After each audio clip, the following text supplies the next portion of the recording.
할렐루야, 예수 함께 교회 오신 여러분 환영하고 축복합니다. 오늘 우리가 읽은 이 본문의 말씀을 통하여 종려주의를 맞이하여 보라, 내게 내 왕이 임하시나니라는 제목으로 하나님의 말씀을 전하도록 하겠습니다. 오늘 우리는 스가랴 선지자를 통해 주어진 깊이 있는 예언의 말씀 앞에 서 있습니다. 이 말씀은 단순한 시적인 언어도 아니고 시대적인 회복의 선언도 아닙니다. 이 말씀은 바로 예수 그리스도의 구속사로서 그 구속사적인 의미 안에서 바라보아야 한다는 사실입니다. 오늘 우리가 읽은 이 스가랴서 9장 9절의 말씀은 종려주의를 맞이하여 예루살렘으로 입성하시고 작은 나귀를 타신 겸손하신 우리의 왕 되신 예수 그리스도를 예언하는 말씀으로 유명한 말씀입니다. 오늘 말씀을 통하여 우리는 다가오실 메시아 예수 그리스도, 참된 왕으로 오시는 우리의 예수 그리스도를 예언하는 말씀으로 보게 되어지는데, 이 본문을 통하여 하나님께서 친히 세우신 참된 왕이시며 또한 예수 그리스도의 그 임하심 가운데에서의 그분의 성품과 함께 그분의 다스리시고 통치하심을 깊이 묵상하게 되어집니다. 이제 이러한 일들을 세 가지로 한번 나눠보도록 하겠는데, 첫 번째 내용은 바로 왕이신 예수 그리스도는 우리에게 친히 오시는 분이십니다라는 사실입니다. 오늘 말씀 가운데 보면 말씀의 제목이기도 한데, 보라, 내게 내 왕이 임하시나니라고 말씀합니다. 여러분, 이 얼마나 놀라운 선언이라고 할 수 있습니까? 보통 왕이라고 한다면 어떠합니까? 백성들이 왕에게 나아가는 것이 맞습니다. 그런데 우리의 왕 되시는 예수님께서는 어떻게 하십니까? 우리에게 나오신다라고 말씀합니다. 우리는 하나님의 말씀을 받을 때마다 또한 개혁주의 신학 가운데에서 교리적인 의미 안에서도 여러 가지를 설명하고 나누는 가운데에서 우리를 친히 만나주시고 찾아주신 우리의 왕 예수 그리스도에 대하여 말씀을 들은 바가 참으로 많습니다. 오늘 이러한 사실을 전제로 하여 전하는 바 보라, 내 왕이 내게 임하시나니라고 스가랴 선지자가 예언하고 있고, 또한 그런 가운데 종려주의를 맞이하여 우리들은 우리의 왕 되시는 예수 그리스도를 예루살렘에 입성하시는 그 가운데에서 만나게 되었다는 사실입니다. 이것이 하나님께서 우리에게 베푸신 은혜의 본질임을 우리는 기억해야 합니다. 우리는 본래 하나님을 찾지도 못하고 찾을 수도 없는 죄인입니다. 그러므로 우리는 또한 그런 가운데에서 죄악 가운데 빠져버린 우리 인간 스스로도 구원할 수 없는 존재라는 사실입니다. 이러한 사실에 대해서 우리가 너무나도 잘 알고 있는 말씀, 로마서 3장에서는 우리에게 똑똑히 알게 하고 있습니다.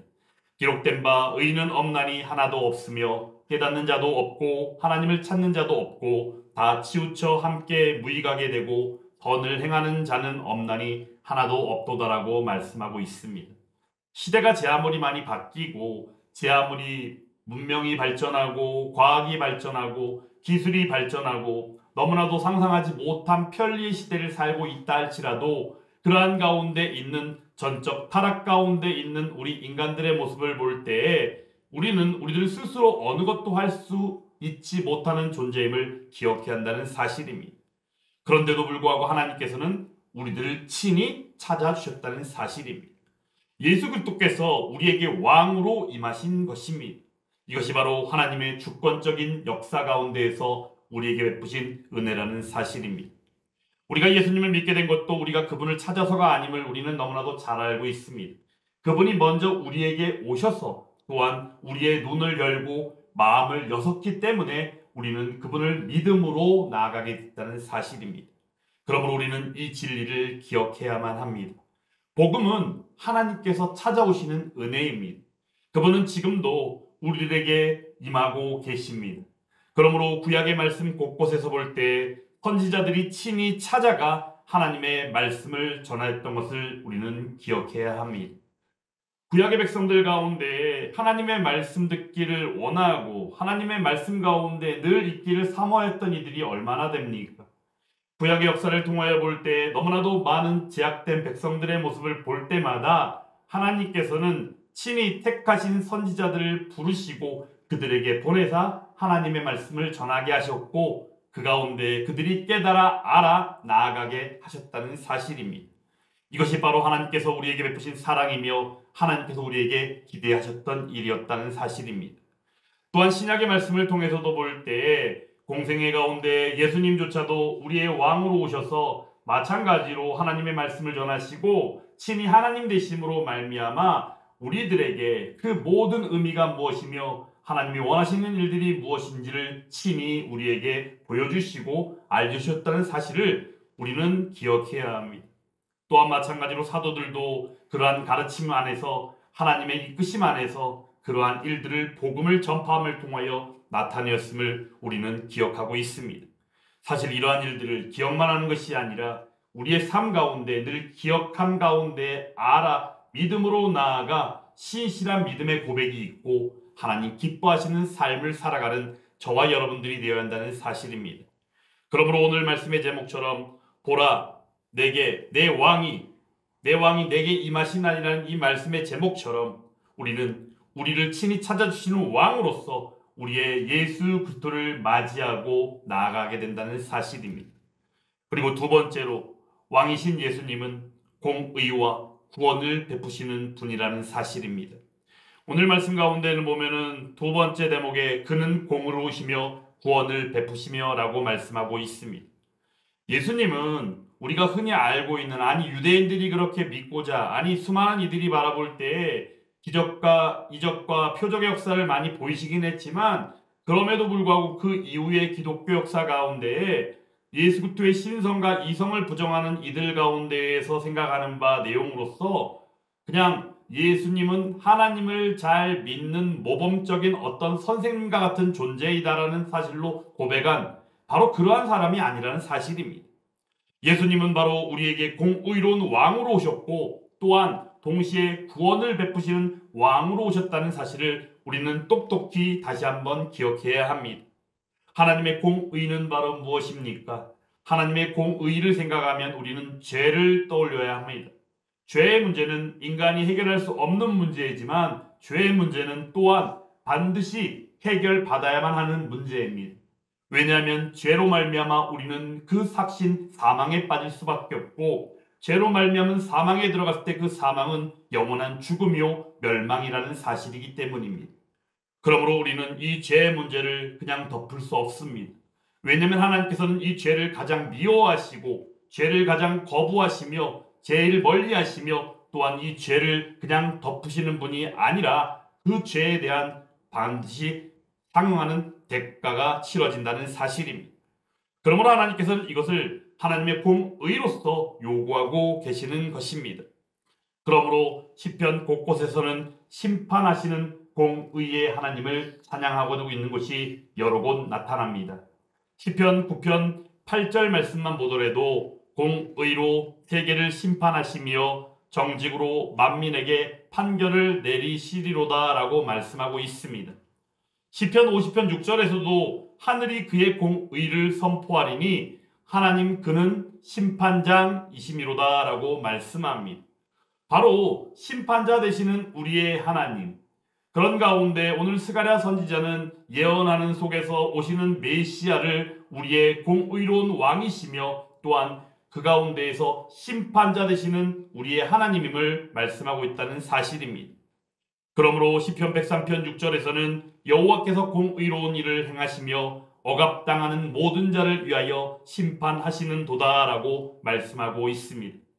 이 말씀 가운데서 억압당하는 모든 자가 과연 누구일까요? 억압이라 함은 바로 죄를 지었기에 죄로 말미암아 그 죄의 값인 사망으로 빠져버리는 사단 마귀의 역사 가운데 억압당하는 자들입니다. 그러므로 그러한 자들에게 필요한 자유를 바로 우리에게 공의를 베푸시는 우리의 메시아 예수 그리스도를 예언하시고 또한 우리에게 오시사 성취하여 주심으로 말미암아 우리에게 자유의 복음을 선포하시고 그 복음의 자유를 누리게 하셨다는 사실입니다. 그러므로 예수 그리스도는 바로 동시에 구원을 베푸시는 우리의 왕이십니다. 여기서 구원을 베푸신다는 의미가 바로 복음의 자유, 복음 안에서의 자유의 선포를 통하여 누려지는 일임을 우리는 너무나도 잘 알고 있지 않습니까? 그러므로 우리는 이 공의와 바로 또한 구원을 베푸시는 이 일들을 예수 그리스도께서 지신 십자가를 통하여 만나게 된다는 사실입니다. 예수 그리스도는 십자가 위에서 하나님의 공의를 만족시키셨습니다. 동시적으로 그 피를 통하여 우리에게 구원을 베풀어 주셨습니다. 우리가 오늘 하나님 앞에 담대히 나아갈 수 있게 된 이유가 바로 무엇입니까? 우리의 왕 되신 예수님께서 공의를 만족시키시고 우리를 위하여 구원을 성취하여 주셨기 때문이 아닙니까? 마가복음 15장에 가보면 빌라도가 무리에게 만족을 주고자 하여 바라바는 놓아주고 예수는 채찍질하고 십자가에 못 박히게 넘겨주니라 라는 말씀이 있습니다. 빌라도가 어떻게 합니까? 빌라도가 무리에게 만족을 주고자 해서 바라바는 놓아주고 예수님은 십자가에 못 박히게 하여 넘겼다라고 말하지요. 빌라도는 무리에게 만족을 주고자 죄 없으신 예수님을 십자가에 못 박히게 내어준 것이었습니다. 하지만 우리의 예수님은 누구십니까? 십자가에서 피 흘려 죽으심으로 우리의 만족이 아니라 하나님의 공의를 만족시키시고 우리의 죄를 대신하여 죄값을 치르시사 우리를 구원해 주셨다는 사실입니다. 만족의 의미가 완전히 다른 것입니다. 이 만족은 하나님이 그 공의의 만족으로 말미암아 바로 하나님의 의가 바로 예수 그리스도의 의로 말미암은 바 죄인이 의인으로 바뀌어지는 역사 속에서 바로 구원받은 은혜의 역사로 나타나게 되었음을 우리는 기억해야 한다는 사실입니다. 그러므로 요한일서 1장 7절에서는 분명하게 밝히고 있습니다. 그 아들 예수의 피가 우리를 모든 죄에서 깨끗하게 하실 것이요 라고 말씀하고 있다는 사실입니다. 지난 수요예배 때 말씀을 전한 것처럼 사도신경 10번째 문안 가운데 우리의 죄를 사하여 주시는 것에 대하여 말씀을 전하며 우리의 죄가 어떤 죄였습니까? 우리의 모든 죄였다는 사실입니다. 그러므로 과거에 지은 죄는 물론이거니와 현재 짓는 죄요 앞으로 미래에 지을 죄까지 하나님께서는 모든 죄를 우리의 구원자 되시는 예수 그리스도를 통하여 사해 주시는 구원의 은혜를 베풀어 줬다는 사실입니다. 여기에 대해서 어찌 현재의 죄 아니 나아가 미래의 죄까지 사해 주시는 하나님을 이야기할 때에 이에 대하여 반문하는 이들도 있고 이것을 사뭇 잘못된 방식으로 이해하고 교리적으로 잘못 적용하여 바로 구원파라고 이야기하는 이단 사이비 무리들까지 나온 것이 현재의 모습이기도 합니다. 하지만 중요한 것은 하나님께서 구원받은 백성으로서 성령 하나님의 역사를 통하여 바로 하나님이 원하시고 기뻐하시는 구원받은 백성의 삶을 온전히 구원의 완성을 향하여 나아가게 하신다는 사실이지 이것을 구원받았기에 그 구원받은 백성이 어떠한 죄를 저질러도 상관없다라는 의미가 아님을 우리는 기억해야 한다는 것입니다. 그런데 구원파들은 이것을 어떻게 적용합니까? 예수 그리스도의 보혈의 피로 말미암아 구원받았기 때문에 그 이후에 짓는 죄는 아무래도 상관이 없다라고 말하며 이후에 사람을 죽이는 살인을 저지르더라도 그 일에 대해서 아무런 적용도 아무런 죄책도 있지 아니하다라는 잘못된 삶의 적용으로 나아가고 있는 이 시대의 모습을 보게 된다는 사실입니다. 이처럼 구원파의 교리는 잘못된 것이며 어찌 보면 사뭇 무서운 일일 수 있습니다. 하지만 우리는 오늘 본문의 말씀을 통하여 보듯이 예수 그리스도의 그 피로 말미암아 우리에게 하나님의 공의의 만족과 함께 우리를 구원으로 이끌어 주시는 구원자 예수 그리스도임을 기억하게 하시며 우리를 과거 현재 미래에 아우르는 모든 죄에서 깨끗하게 하심으로 말미암아 구원받은 백성이요 하나님의 공의의 만족 안에서 하나님의 그 의가 온전히 의인되었기에 나아가는 하나님 나라의 완성과 하나님께서 베푸시는 구원의 완성으로 온전하게 이끌어주시는 하나님의 능력을 보게 된다는 사실입니다. 그러므로 우리는 이러한 일들 속에서 때로는 분별이 필요하고 때로는 하나님께서 베푸시는 그 사랑과 은혜를 통하여서 온전히 하나님의 기쁘심 가운데 있게 되어진다는 사실입니다. 그 다음 세 번째는 왕 되시는 예수 그리스도는 바로 겸손으로 다스리시는 분이라는 사실입니다. 오늘 말씀 가운데 보면 겸손하여서 나귀를 타시나니 나귀의 작은 것 곧 나귀 새끼니라 라고 말씀하고 있습니다. 왕이 나귀를 탄다라고 얘기합니다. 곧 어떤 나귀입니까? 나귀의 작은 것 곧 나귀 새끼라고 말합니다. 우리가 이것을 이해할 수 있겠습니까? 왕이라고 한다면 치렁치렁 치장이 되고 우리가 볼 때 정말 그 말갈기도 엄청 화려하게 또 엄청 빗으로 잘 빗어서 반짝반짝 윤이 나기도 하고 보기에도 그냥 뭔가 위험이 있고 그 위험에 눌릴 정도의 아름답고 보기에도 엄청 좋아 보이는 말을 타는 것이 마땅한 일이 아니겠습니까? 하지만 우리의 하나님 되시는 예수님께서는 겸손하심으로 또한 오늘 작은 나귀 새끼를 타고 우리에게 오신다라고 말씀했다는 사실입니다. 이 모습은 어떤 것입니까? 외적으로만 보기에 겸손해 보이는 것입니까? 아니라는 사실입니다. 예수 그리스도의 겸손은 바로 속으로부터 우러나오는 진실한 진정 어린 겸손으로 말하며 또한 이것은 무엇으로 우리가 예견할 수 있습니까? 바로 하나님의 뜻에 철저하게 복종하는 겸손임을 우리는 기억해야 합니다. 그러므로 우리는 예수 그리스도의 인품을 이야기할 때, 예수 그리스도의 인격을 말할 때 두 가지를 말하지 않습니까? 나는 온유하고 겸손하니 너는 나의 멍에를 메고 내게 배우라라고 말씀한다는 사실입니다. 그러므로 예수님을 이야기하면 우리는 온유와 겸손을 빼어놓고는 말할 수 없습니다. 그런데 그 온유와 겸손이 어디로부터 나오는 것입니까? 바로 하나님의 사랑이며 그 하나님 되시는 예수 그리스도의 사랑임을 우리는 기억해야 한다는 것입니다.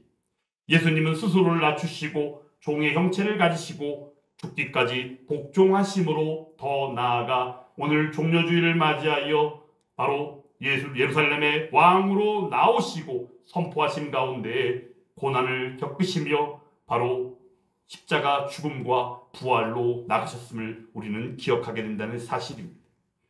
그러므로 빌립보서 2장에서는 이렇게 말씀합니다. 그는 근본 하나님의 본체시나 하나님과 동등됨을 취할 것으로 여기지 않으시고 오히려 자기를 비워 종의 형체를 가지사 사람들과 같이 되셨고 라고 말씀합니다. 우리의 몸을 입고 오신 우리의 왕 예수 그리스도, 그분은 바로 하나님의 신성을 가진 참 하나님이시며 또한 인간의 몸을 입고 오신 참 인간으로 오신 우리의 하나님임을 기억해야 합니다. 이 왕은 어떤 다스림이 있습니까? 강압적인 다스림과 통치가 아닙니다. 우리는 마가복음 10장에서 말씀하는 이 말씀을 통하여 우리의 왕이요 통치자 되시는 예수 그리스도가 우리에게 오신 이유가 무엇인지를 똑똑히 알게 됩니다. 인자가 온 것은 섬김을 받으려 함이 아니요 도리어 섬기려 하고 자기 목숨을 많은 사람의 대속물로 주려 함이니라라고 말씀하셨습니다.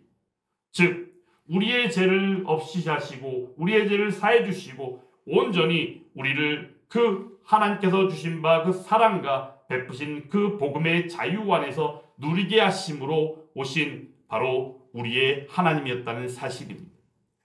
또한 이러한 사실을 사도행전 17장 25절의 말씀을 통하여 똑똑히 알게 하는데 그 내용은 이러합니다.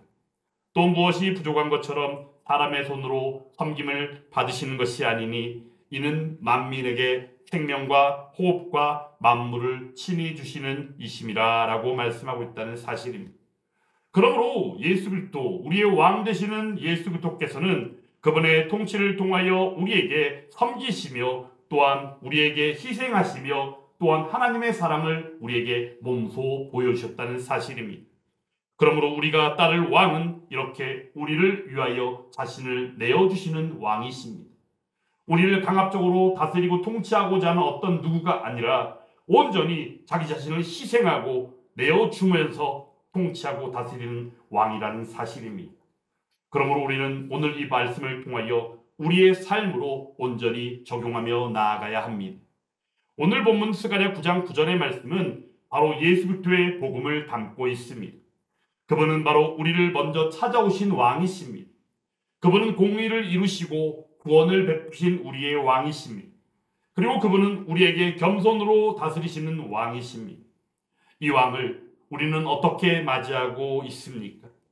혹시 그저 말씀으로만 고백하고 있지는 않습니까? 정말 이 왕을 내 마음과 삶의 중심에 모시고 살아가고 있기나 합니까? 오늘 본문은 이렇게 말씀하면서 시작하고 있습니다. 오늘 본문 첫 시작 부분만 같이 한번 읽어보겠습니다. 시온에 따라 크게 기뻐할지어다. 예루살렘에 따라 즐거이 부를지어다. 할렐루야. 이제 이 왕을 찬양하기를 원합니다. 이 왕 앞에 무릎 꿇으며 나아가 이 왕과 함께 살아가기를 원합니다. 이 왕은 바로 누구십니까? 우리의 구원자 되시는 예수 그리스도라는 사실입니다. 이제 오늘부터 시작해서 한 주간 고난 주간으로 나아갑니다.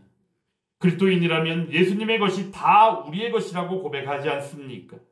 이미 누렸기도 하고 또한 누리며 나아가기도 하고 누릴 것이기 때문입니다. 그러므로 일상에 쫓겨 잊고 살았던 감사가 있거나 혹여라도 묵상할 것들이 있다면 온전히 한 주간만이라도 그 고난을 묵상하며 나아가는 저와 여러분들이 될 수 있기를 간절히 원합니다. 이렇게 할 때 우리는 우리에게 바로 친히 찾아주시고 공의 가운데 구원을 베푸시며 겸손으로 오신 우리의 왕 되신 예수 그리스도를 통하여 베푸신 하나님의 그 위대한 역사와 풍성한 은혜 안에서 하나님의 기쁘심이 되고 아버지의 영광 가운데 함께 거하는 저와 여러분들이 다 될 줄 믿습니다. 이러한 은혜가 예수 함께 교회와 또한 그 가운데 함께하는 성도된 저와 여러분들 가운데 함께 베풀어질 수 있기를 주님의 이름으로 축원합니다.